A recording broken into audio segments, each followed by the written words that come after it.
What I am about to report to you very well may be the United States Mint's biggest scandal in its history, and it involves gold. Let's talk about it as we explore.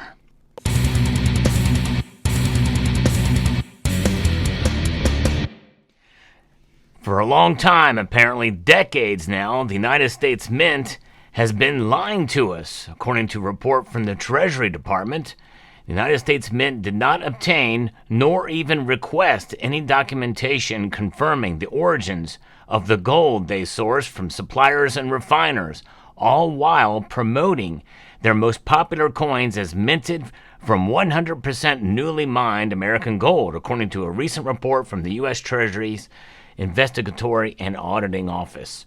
The Treasury Department's Office of the Inspector General published in the audit report on May the 29th of this year, and it's entitled Bill and Coin Manufacturing. The Mint needs to enhance controls over gold acquisitions was a result of nearly a year of investigation, and it uncovered serious lapses, failures, and misrepresentations of the 220-year-old institution's gold procurement processes. This is big news, folks, because the wheels of time, they continue to turn, but you can only deceive the public for so long. It's kind of fascinating to see that we have a government institution call out yet another government institution, in this case, the United States Mint itself. The OIG conducts independent audits, investigations, and reviews to help the Treasury Department accomplish its mission, improve its programs and operations, promote economy, efficiency, and effectiveness, and detect fraud and abuse. But the report's publication was delayed for over 3 years, due in part to the refusal of the Mint senior management to accept its findings. And it took a shakeup at the very top of the institution before the OIG's recommendations were actually accepted. Man, that is something else. Allegations now are that potentially where this gold could have came from are far wide-reaching, involving maybe even terrorism financing and money laundering. The investigation was triggered when a news reporter contacted the United States Mint in June of 2019, alleging that the Mint had purchased gold from a supplier refiner, which had originally been sourced from illegal mines in Colombia, South America. As the Mint was legally obligated to purchase the vast majority of its gold bullion from U.S. sources, this was a surprising allegation, according to Kidco. But the allegations were far more serious than a lack of proper licensing. Reportedly, these mines were linked to illicit activities that included terrorist financing and money laundering, according to the OIG. Following their communication with the reporter in the summer of 2019, the Mint senior management reached out to the OIG, with the latter began their investigation almost immediately. The objectives of our audit were to determine if the Mint received illicit gold from its suppliers and if there were weaknesses at the Mint's controls over the acquisition of the gold bullion. We conducted field work from June 2019 through November 2019, with subsequent follow-up through April of 2020. The draft report was ready in August of 2020, just over 1 year after the initial allegations were brought to light, but the report would not see the light of day for nearly 4 years later. Now, the United States Mint acquires gold for its products under the authorization of two pieces of legislation: the Gold Bullion Act of 1985 and the Presidential $1 Coin Act of 2005. These laws specify that the Secretary of the Treasury shall acquire gold for coins issued by purchase of gold mined from natural deposits in the United States or in a territory or possession of the United States within 1 year after the month in which the ore from which was derived was mined. It's pretty specific. The type of gold is referred to in the report as newly mined U.S. gold. The OIG said that the majority of the bullion coins issued by the Mint are produced under the authority of these two laws. This means that if the Mint were operating to the letter of the law, it would be impossible for them to mine coins from illegal Colombian gold, or legal Colombian gold for that matter, or even older recycled U.S. bullion. Beyond these two acts, the Mint also is bound by many other laws, domestic as well as international, including those often referred to as Know Your Customer and anti-money laundering, which are designated or designed to prevent precious metals from being used and financial tools for criminal purposes. The OIG was keen to determine if these rules and regulations were being followed as well. For the purpose of the report, the term responsible sourcing and responsibility source means that sufficient due diligence was conducted to provide reasonable assurance that the gold source integrity was complying with local, international, and U.S. laws and not being linked to illicit activities that included money laundering and terrorist financing. The OIG soon discovered that the Mint did not seem to be adhering to the letter of the law since the passage of the 1985 Bullion Act, and appeared to have abandoned only pretense of even living up to the spirit of the American legal requirements for the past 20 years. The auditors began uncovering problems at the Mint very quickly, beginning with their initial conversations with senior Mint staff, some of whom misrepresented the institution's gold procurement practices from the get-go. The auditors said that the report that they were initially told by the Mint's chief of procurement that the Mint had not purchased any gold other than newly mined U.S. gold. The chief of procurement also claimed to have documentation to support the assertion dating back as far back as 2002. However, when asked, Mint officials could not provide evidence to support that the Mint had been acquiring newly mined U.S. gold, according to the OIG. What then were the criteria governing the Mint's procurement of gold? If they weren't buying newly mined U.S. gold as required by U.S. law, where was the gold coming from? And how could they know if it was responsibly sourced? One of the first things that the OIG found was that the Mint no longer appeared to be operating under its legally mandated U.S. procurement regime. To meet its responsible sourcing requirements, investigators discovered that for at least 20 years, the Mint had instead been relying on their suppliers being listed on the good deliveries list of the London Bullion Market Association. Taken at face value, this could only be considered good news to any auditor. LBMA is a preeminent standard-setting body for the global wholesale market for precious metals and provides accreditation to gold refiners which comply with standards and responsible sourcing, the OIG wrote.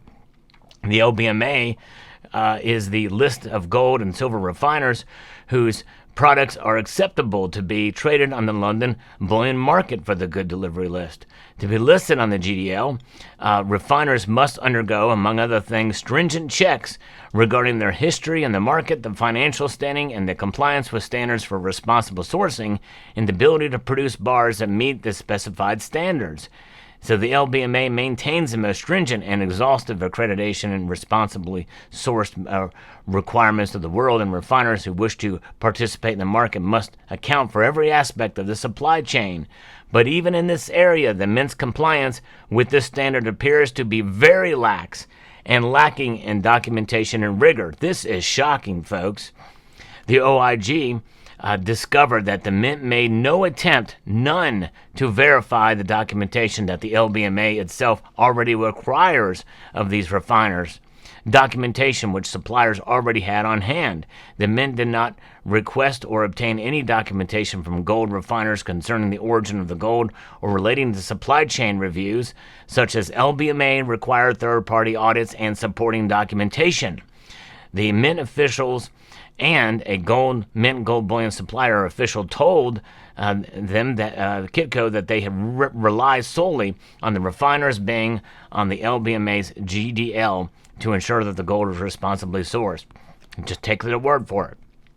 So how did the U.S. Mint ensure that the suppliers were fulfilling their basic ordering agreements with gold produced exclusively from refiners in good standing on the GDL? According to Mint officials, the Mint periodically reviews the LBMA's website to identify changes in the LBMA's GDL to ensure only gold refiners on the LBMA GDL are included on its BOAs with gold suppliers, the OIG wrote.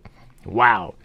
And over the decades, did their occasional consultation with the LBMA home page raise suspicion that any refiner, and if so, did Mint officials follow up?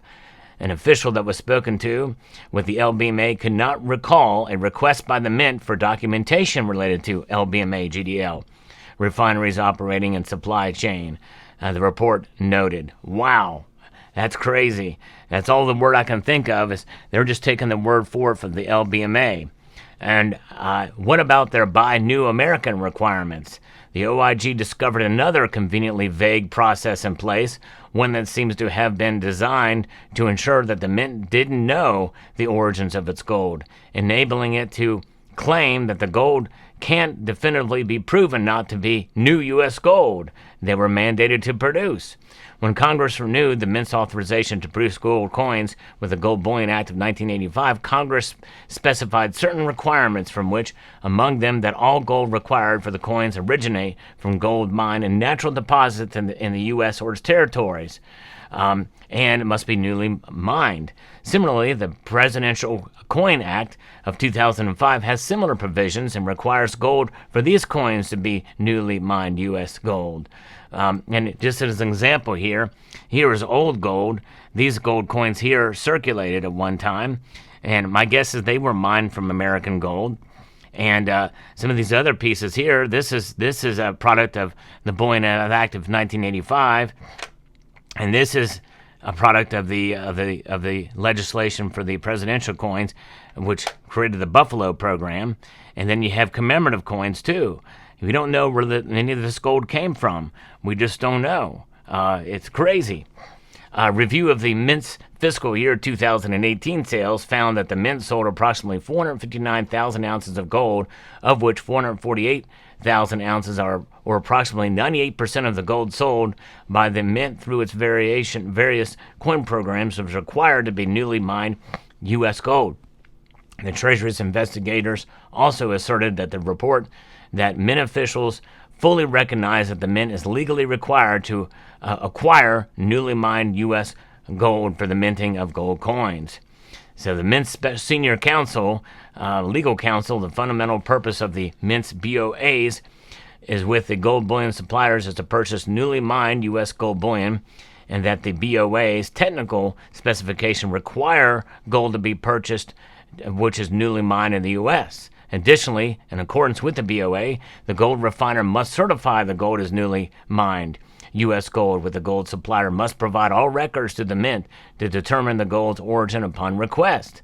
But when the OIG reviewed the Mint's BOAs with the supplier, they discovered that definitive terms such as must and require were notably absent, with the stipulations regarding the bullion's origin had been watered down to nothing. Man!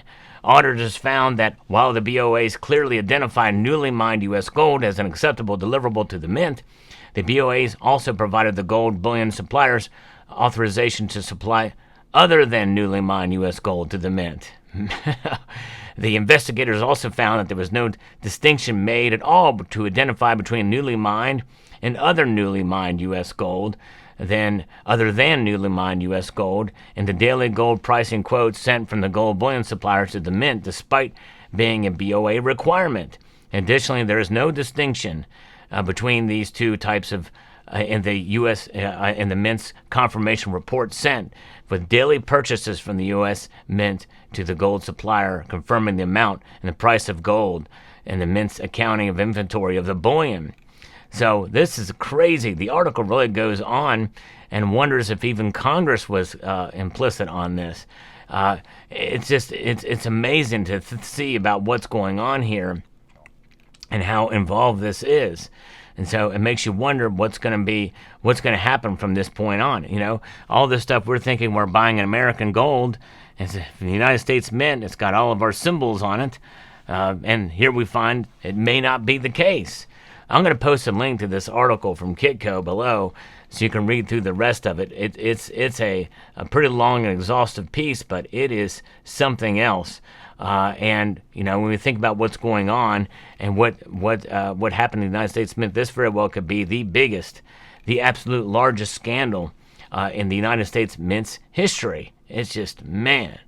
I don't know what else to say about it, because there's a lot of folks that weigh in here as far as what this could be, what's happening here, and what could happen. So apparently, the Mint has given itself until Saturday, November the 16th of this year, to develop and submit to the Treasury Department for consideration a legislative proposal that would codify the Mint's existing gold allocation system. Why don't they just comply with the original law? Why do they need a new law or a legislative proposal to do that? It's crazy. Just adhere to the original law. It's a very strange situation here with the United States Mint and with gold.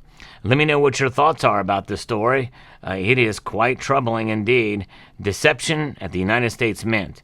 I hope you found this video informative, insightful, and educational. We'd like to extend a multitude of gratitude to each and every one of you for taking the time to watch, and to encourage you to please rate, share, comment, and subscribe.